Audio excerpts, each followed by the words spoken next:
Well, hello there, fellow porch pickers. Matt Johns here, and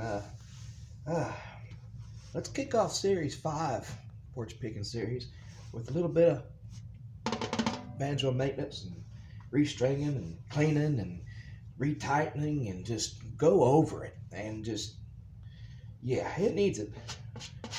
It's a little dirty, and so dusty. But each layer of dust and each layer of grime and each layer of thing, it tells a story. There's things behind it. People like to have their banjo heads dirty, you know. But anyway, I'm gonna clean it up a little bit and shine, put some shine on her, you know. So let's get busy. Come along with me. Let's get this thing set up today. And for all you people who are new to the banjo, it might be a good time for you to explore and find out what makes these things tick. So let's go. So here, it's a basic little setup. Banjo. Things to keep in mind about banjos is, I'll zoom this in if I can. If I can get in here and zoom in. Can I zoom? Can I zoom? Nope. Yep, there it goes. The things to keep in mind about these banjos are they are a tensioned instrument. Everything working together to make a sound. Banjos are set up almost like just like a drum. It's got these little brackets here to tighten the banjo head down, the drum head looking thing down firmly for vibrations. And with open back banjos, they don't have the differences in what an open back banjo is. What an open back banjo is, it's just ain't got a resonator on it, so all the sound is actually projected back here, comes out here, the banjo pot, which is the rim right here. See? So you want to go around when you're setting these up. When you first get one out of the box, don't always assume that it's set up straight from the manufacturer. Never is. You want to go through it and you want to do it yourself. You want to set this up. So I'm going to zoom this back now. You want to go and you want to set this up yourself. So what you want to do when you first get it out of the box, you're going to notice that the strings are loose and not there, and probably the bridge itself's laying down flat. So there's several things you got to do here. You got to, now when you get the strings, don't, you know, when you get your banjo strings, about strings. Used to be before that when you get a new banjo, you go ahead, or a new guitar or anything like that, go ahead and replace all the strings when you first get them, because when you first got them in, they're not really of a good quality strings. So you would put strings that you would prefer, your favorite company, your favorite make, or whatever. But here's the thing. Even the cheap end strings, even the different companies, all the strings are pretty much being manufactured the same now. So it really don't matter the strings you put on there. And if it's a good company, if it's like a Gibson, a Fender, or a or Flint Hill or whatever, or Deering Good Time banjo, they're not going to put crappy strings on there. That's because of the reflection of them. They're not going to just put crappy things. So they're all good strings when they first come to you. So my theory is you use the strings until they pop. But I'm going to change on these strings today anyway, just to go through it for you and the process of doing it. These are about, these strings on here, been on here for almost a year now. And you can still see, bring it up to the camera, you can still see they're in relatively good shape. They're not fraying at one end, still solid. Now I got phosphor bronze on here. Now that's the difference in the strings you might want to keep in mind. If you like a warm, bright, soft tone, get the phosphor bronze. But if you want, there's also a nickel-plated string when you want the bright, you know, really brings out the syncopation rhythm in the banjo, really stands out. Get the nickel-plated. Now, I got a set of nickel-plated in the house too, in that direction. But I stocked up on these phosphor bronzes, so I'm gonna use these right here. And you can see the D string, the 4th string. Zoom in here for you. The 4th string right here. That's the bronze wound string right there. And the best thing about this banjo, this is not I ain't got to retune it. I ain't touched this banjo probably in about 3 weeks.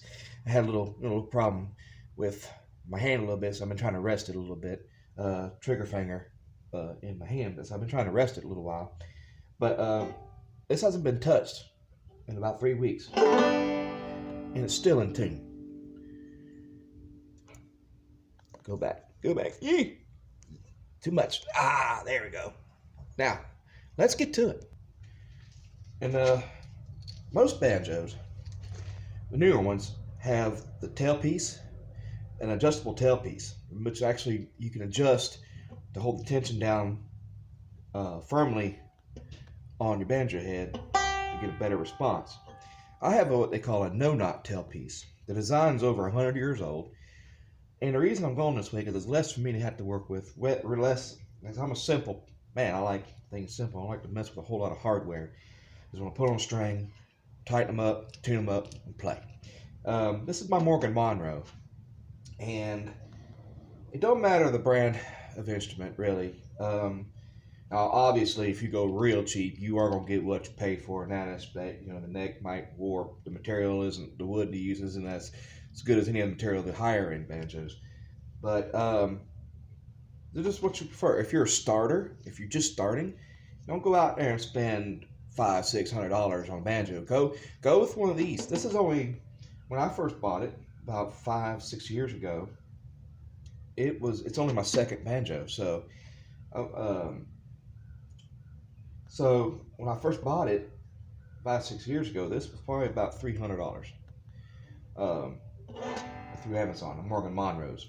And there's other lower end, J Reynolds. You can pick up a J Reynolds for like just less than $200, just for you to learn how to start picking on. That's a good thing. And once they're set up, it should be all right. I got J Reynolds in there now that I've was my first banjo, and I've had to modify it to work because the fifth string was a friction tuner, and it popped out, so I had to kind of redo that. So let's get these strings off, and we'll start working here and getting it together and go through each step that I do to maintain this puppy. So let's go ahead and start with taking these things off. Get to the winder here. Just do it till it's real loose here. Just take it out. Yeah, you gotta put some yaw in there. There's that one. And this one. That one.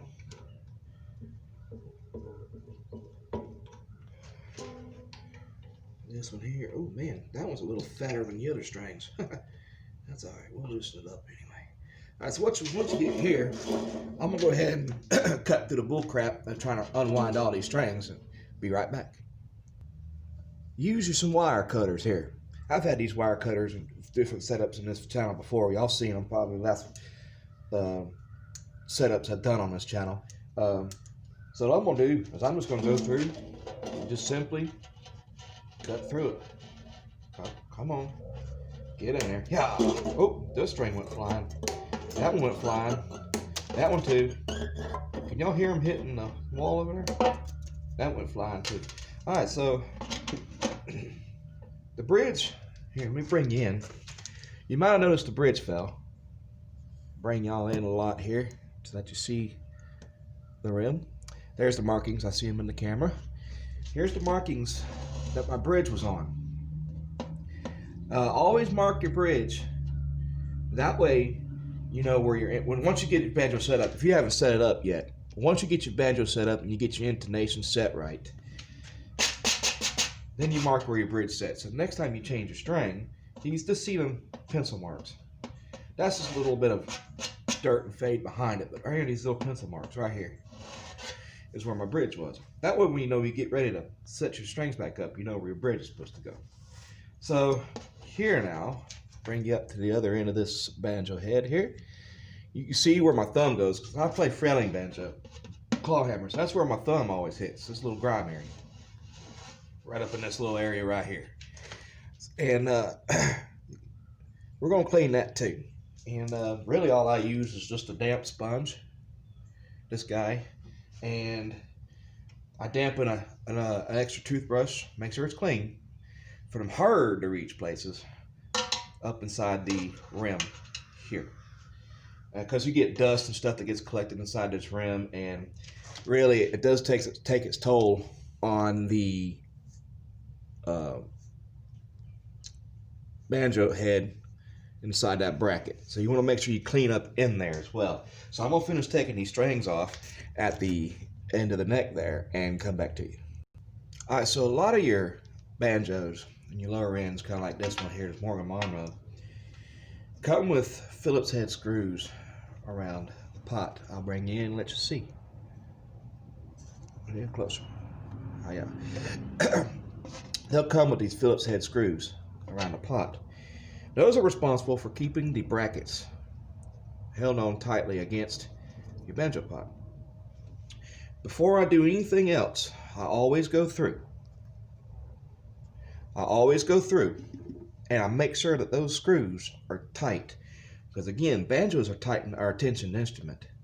So you got to have these tight. Everything on here must be just firmly, snugly tight, or you're going to have ugly sounds, buzzing, kind of ringing, like a weird looking ringing noise coming out of it. It just won't sound good at all. So you're going to make sure everything on here is firmly snug. I ain't saying over tighten it to bust, because you can cause damage. But just good and snug, where you just can't turn nothing anymore. So I'm going to do a few, and then I'm going to pause it and finish this up and come back to you for the next step. I usually just start here. That one's good and tight. And if they already don't move, don't force them. Just get the ones, some of them might move a little bit, some of them might not. That one's snug. Snug. That one turned just a little bit, see? Because over time, though they are under a lot of tension, over time vibrations and stuff like that might loosen the things up. So it's good just to go through and just kind of really snug everything, make sure everything's good. All right, so I'm gonna finish this off and come back to you. All right, so what I'm doing now is I'm going through this this rod coming through here. This rod is here, to me anyway, this rod's here to help adjust the neck and help keep everything good and stable here. So this is a turnbuckle here. Let me bring you in closer. Where am I? Here. Come on, you can get in there further. There it is. Anyway, camera falling. Camera's falling. Y'all going for it. All right. Anyway, I just, good grief. Professionalism. It just isn't going to do it no more. All right, so this is the turnbuckle. What this does, if you turn it this way or that way, it will show you up here to the neck. Come on, twist. It just is not behaving itself at all here.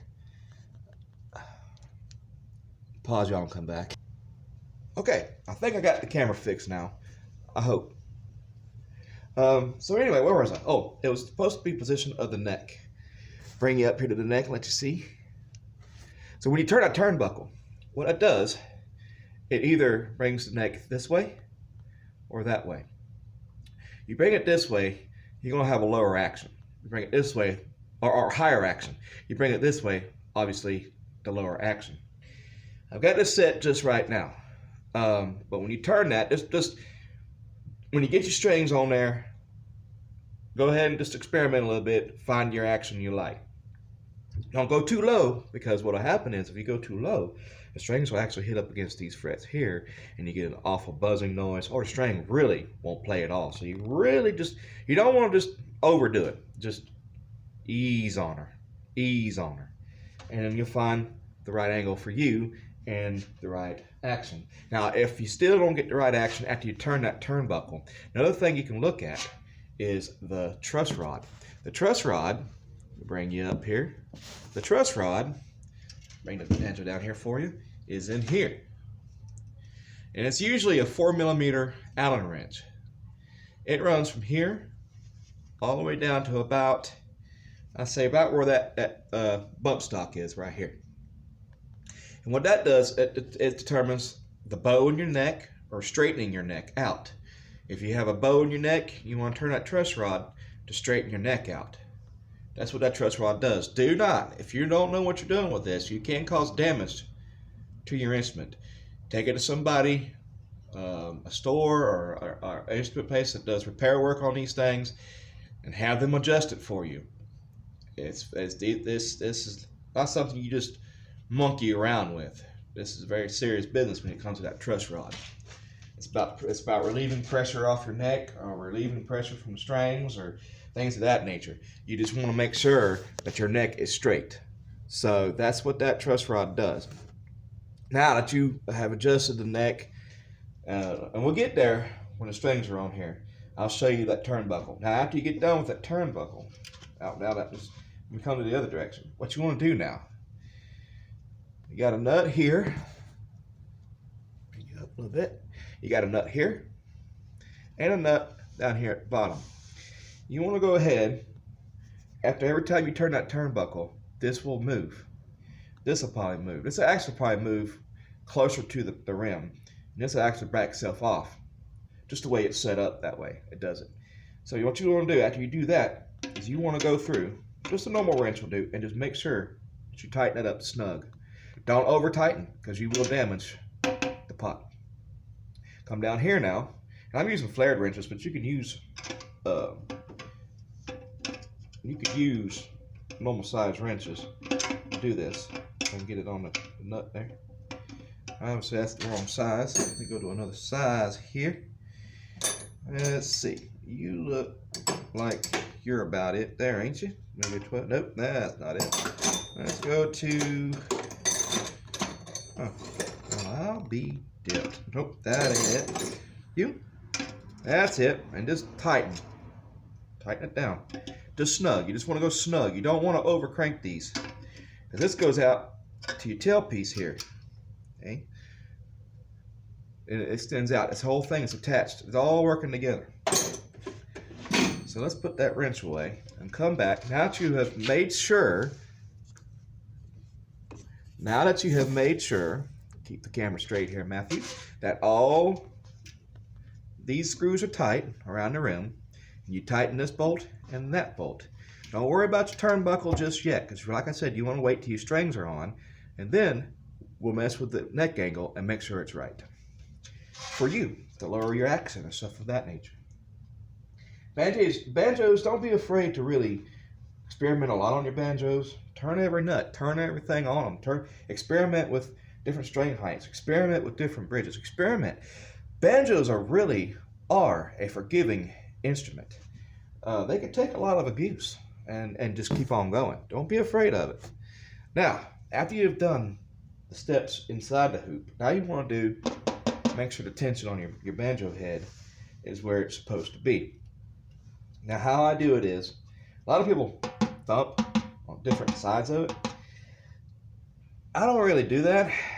What I do, it's already almost as tight as I want it. If I could push in on it, and if I get, depends on how much give I have towards the bridge. If I push in on it, and I can get just barely an nth degree of movement out of that. What's an nth degree? If you can feel any kind of softness there. If you're able to push that down and get good softness out of that banjo head, you want to tighten it up. Now, if you like a warm tone, you could leave it like this. You could leave it soft like that. If you like the bright tone like I do, like the banjo syncopated bright tone, tighten up that banjo head. Now, I'm going to go around and tighten it up a little bit. I ain't going to go too much because it's actually almost where it needs to be, but I'm going to go through it and tighten it up. So let's go ahead and do that. And so that way, if you feel like, oh, you know what, I ain't got that kind of tool. I ain't got the special tools. You don't need them. You can just use any type of just household tools you got. Pliers, you know. Anybody's probably got a ratchet set sitting around. You can use that. Screwdrivers, anything. You just turn it over. And the screws that you want to turn are these screw heads. Now, here's the thing. Now make sure you get an even tension throughout your banjo head. When you're first setting this up, you want to go crisscross. If you start at this one, come down to this one. and so on. This one, come to this one. Tighten that one, you tighten this one, so on. What you're doing is you're making sure you're getting an even amount of tension on that drum head. Not one side's getting pulled down more than the other. It's even amount of tension around it. So let's do that. I'll do a couple and show you, and pause it and come back to you. Now you just turn a quarter turn at a time. You don't over tighten. You don't just go wailing on them. Just a quarter turn at a time. That's all you want. And I'm not gonna go too tight on mine because it's pretty much where I want it to be. Tight. That one's tight anyway. I'll move it. That means it's probably about as far as I can go anyway. Turn it. This one. Come to this one. Turn it. This one. Turn. Turn. Just like that. I'm going to keep doing that and come back to you. Now that you've gone through, make sure all these are snug and tight. Make sure all these screws are done, all good and snug. Not over tighten, just snug. We don't turn no more. We tighten this upper nut. Tighten, make sure that was still tight. Now all the hardware has been maintained. Now what you want to do, now all the hardware on the bottom end has been maintained. What I usually do now is I go through to the tuner part. Let me turn the banjo this way now to where it's closer to the camera and you can see what I'm talking about. Take it, lay it here. Now I'm on the headstock end of it now. Bring it around and I'm going to zoom in so you can see what I'm talking about. You're going to see my hand in the camera for just a second. Bring it in. Bring it in. Bring it in. Come on, why ain't you? Nope, you're going the wrong way. Haha. You want to go this way. Nope, that ain't it. I'm a good camera worker. There we go. I got it. Now, on each one of these tuning pegs is a Phillips screw. Mine has it. Yours might have it too. Now, when you first set these up, these probably won't be tightened at all. And what happens is if they're not tightened, it can actually cause the string to start loosening up and you won't be able to keep it in tune as it's supposed to be. And you're always fighting it to be in tune. So what you want to do is, mine's already tight. I've already made sure of that a while back when I first put the strings on. So I know that they're probably tight, but I'm going to go ahead and show you. Go ahead and do that anyway, just for the sake of this video got here. So I'm going to take a small, have I got one with a small tip on it? I know I did something right here. Now come on, yeehaw. Why do y'all go hiding as soon as I turn the video camera on? Come on, yeah. Professional. All right, this is about the smallest one I have, so maybe it'll fit. So you just go, I'm gonna get my big head in the way now. You just go, turn them. You don't want to over tighten them. Just go till they're snug. You just want to make sure they're good and snug on each one. Wasn't able to get that one to turn, so because the screwdriver's too big. I don't know where my precision drivers are.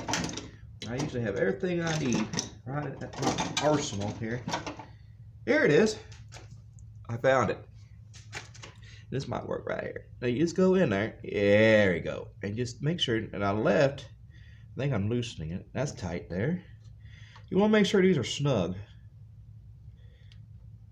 Because you want to make sure they're snug because you want to stay in tune.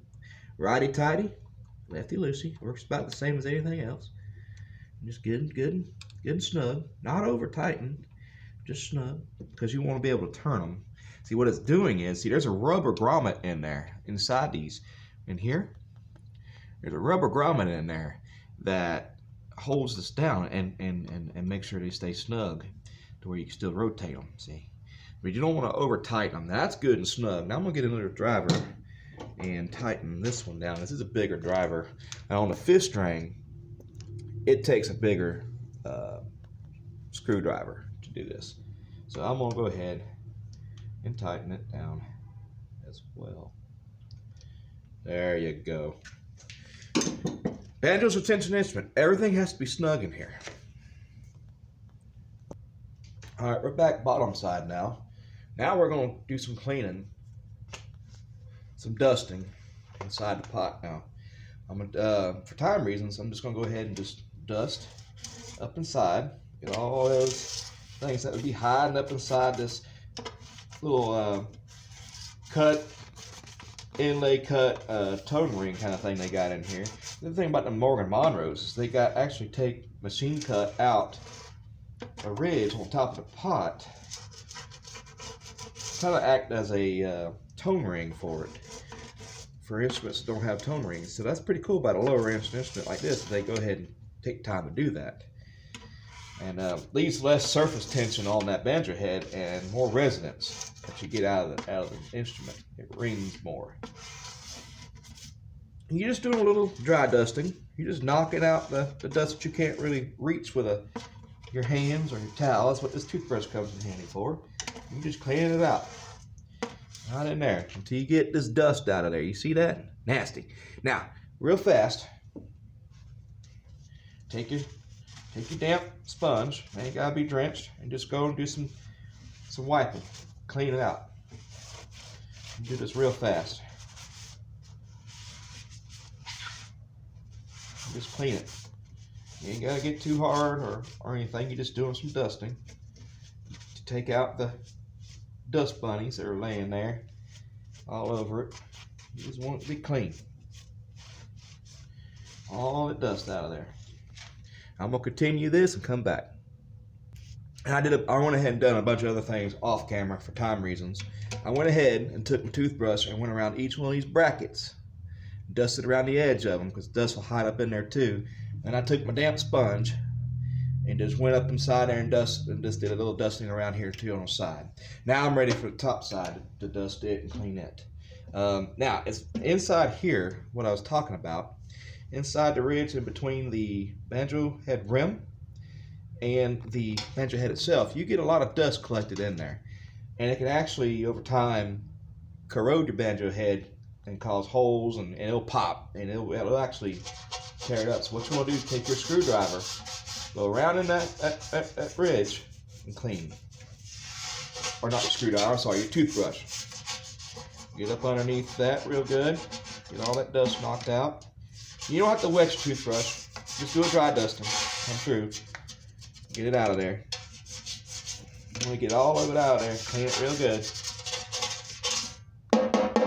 You hear that? That's banjo's good and taut. That's where you want it. I wouldn't recommend beating on it like a drum head, but you know. So now I'm gonna take the abrasive side of my sponge, my damp sponge, and I just damped it with water. I didn't put no cleaning solution or nothing on it. Just gonna go around the banjo head. Don't press in too hard. Go around it.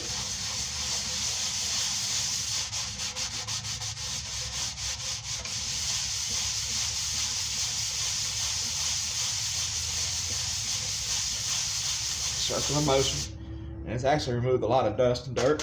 Now what I got here is a baby wipe. Come around it and use it to pick up the little grime that it left around. It looked like mud that moved off of there. And I'm gonna show y'all something as soon as I get this wiped off.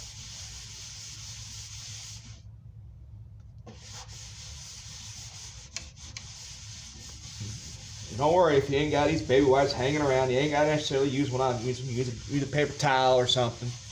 Use toilet paper if you want to. Use a bath towel. Use a hand towel. Use a rag to clean it with. You don't got to have a damp sponge. Just, you know. But look at the dirt that this just lifted up off my banjo head. I don't know if y'all can really see that in the camera, but look at the dust and grime that came off of my banjo head. Now I'm gonna let that kind of just sit there, air dry for a second before I continue. And now let's restring it. Off camera, I went ahead and cleaned my neck too, up around the frets, clean them. I'm trying to do for time reasons here. I'm already at 30 minutes. Not sure how much my phone's going to allow me, but I want to go and get the strings on here and complete this before I run out of time. And I don't want to do two-parters on my videos, so get this going. All right, let's get to the stringing.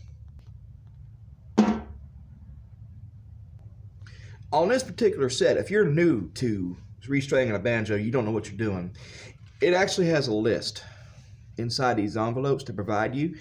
These are color-coded, and it'll tell you exactly what color goes where, what string goes where. It's easy.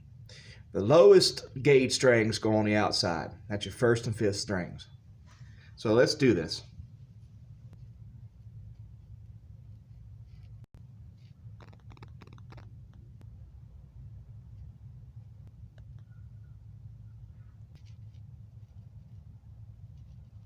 Sorry about that little time lapse thing I just did with my camera. Try to do some time that I have left.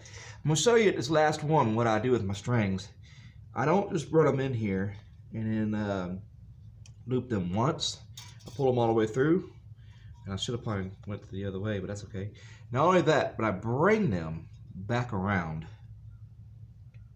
through the hole again to knot them in to the, get in there, knot them into the, now looky here, now come on now, you got guests, thank you. And to knot them to the tuning peg. You see how this is that, pull it snug, and then what you do when you do these strings is you want to do clockwise on the two first strings. You want to run them clockwise on the tuning peg. That has a lot to do with tension, for even string tension here at the nut. Bring you up, let you see what I'm talking about. Here at the nut. So the strings aren't put any uneven tension through the slits that are cut into this nut. They're running even. So that's why, uh-oh, I think I lost my string down there at the end. Hang on. I think I did. Dadgummit. Loosen her up. Oh boy, hope I didn't mess up here. Loosen her down, down with it, yeah, the other direction. Hopefully I didn't mess up here. I have that loosened up. Oh, nope, didn't. Got it. Alright, we fixed it. I gotta put that back to the tuning peg now. Now tighten it up like it's supposed to be. Like I said, you want to do counterclockwise, clockwise. You want to go in this direction when it comes to putting these strings on. Counterclockwise when it comes to strings, the fourth and the third string, counterclockwise. Fifth string, you want to turn counterclockwise as well. So the last three strings, the third, fourth, and fifth, you want to do counterclockwise this direction, and you want to spin the first two strings in clockwise motion. Now let me show you how to set the intonation here. What I'm going to do is I'm going to bring it up to a rough tuning, come back to you, and the intonation will be set here at the bridge. The further back you set your bridge, the flatter the note. The closer you bring it up to the neck, the sharper. So I'm going to show you how I set my intonation on these banjos. So let me come back to you and get these strings in a rough tuning. Now it's nowhere near where it's supposed to be. It's tuned down maybe like 3 keys low maybe. But here's how I get settle my strings as well. Take it, you wiggle one, take it, wiggle, push it, lift it, pop. Bring it back up. What you're doing is you're getting that string to go ahead and settle into this peg, because in the first few hours of playtime when you first put new strings on, they're going to pull out that tuning peg because they're settling in, they're getting tighter. So it's going to fall flat each time. So how I do that is I go ahead and set them in the pocket. I pull it, push it, lift, pop. Did you hear it go flat? You do that till it stops. You know you got it settled into the peg. Almost. See? There it is. Do it to all the strings. Pull, push, lift, pop.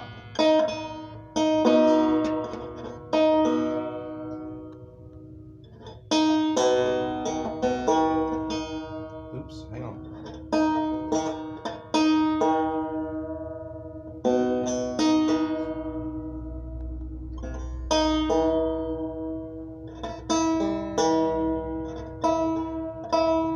There we go.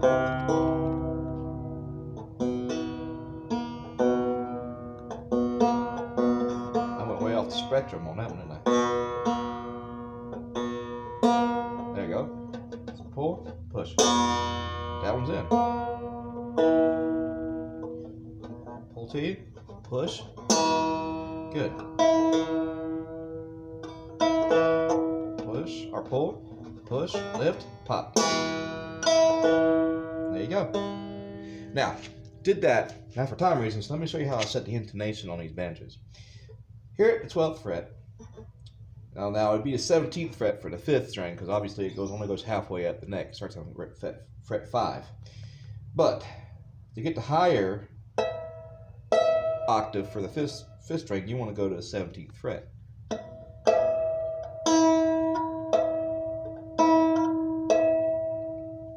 Do what I call what I call a harmonic. Everybody else calls them harmonics, where you barely touch the string 12 frets up. It'll give you a little bell-like sound. Same with the other strings.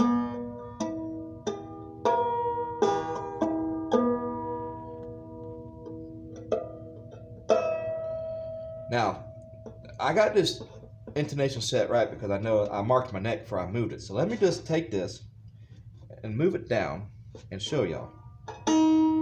I'll hit that bell, you hear the difference? It sounds flatter when you hit the higher octave than it does when a lower octave, because I moved the neck or the bridge back.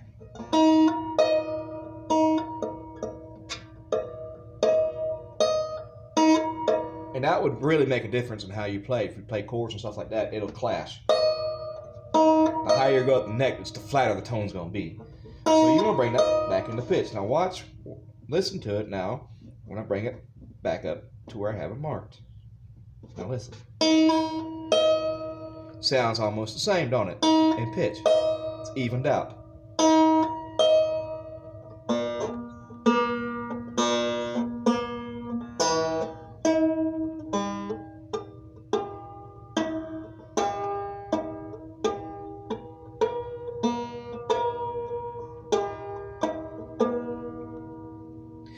So there you go. There you go. We set up a banjo. We put new strings on it.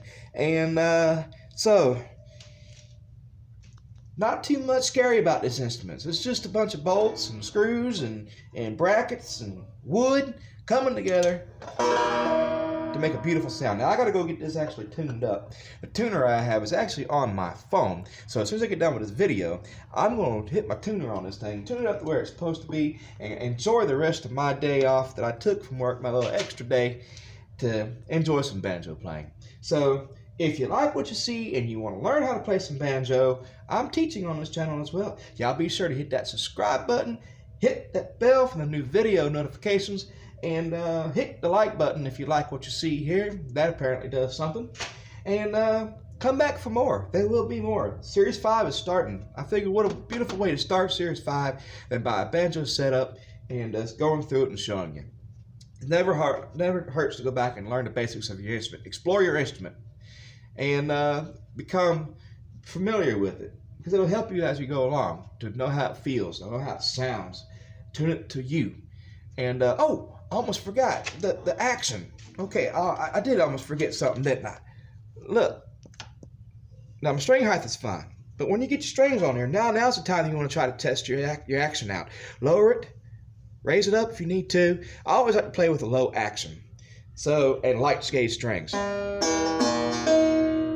It has to be tuned up. But anyway, I'm going to end this video here because it's getting too long for my phone to be able to hold it. So hit that subscribe button. Come back to me for some more. Goodbye, and keep playing, guys.